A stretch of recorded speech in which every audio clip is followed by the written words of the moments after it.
true story. I just wanted a clock. So I listened to a man lecture about the LED clocks that we use for alarm clocks and how they're bad for us, that they disrupt our sleep, and that we do a lot better to go back to an analog clock. And the more he talked, I realized, okay, I got to get me one of those. So I went on Amazon and looking for an LED alarm clock. And I went through, I know, 30 clocks.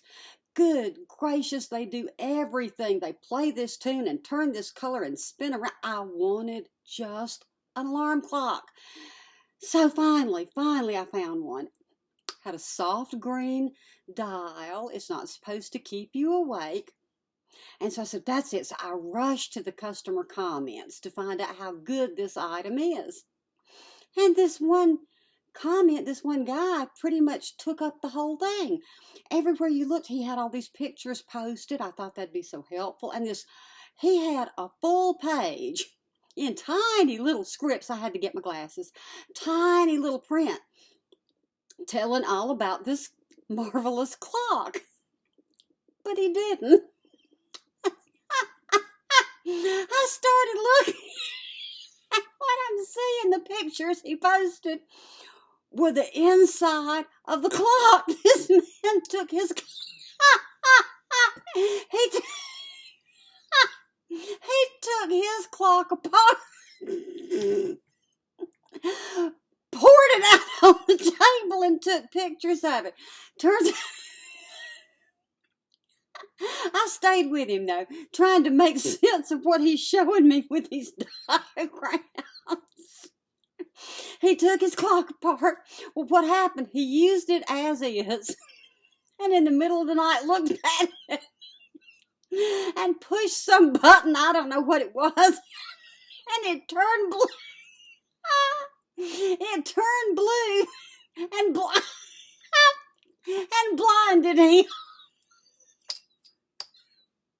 So he took it all apart. And he went in and he took it, he replaced resistors in there. He explained he replaced these resistors, tried it again the next time,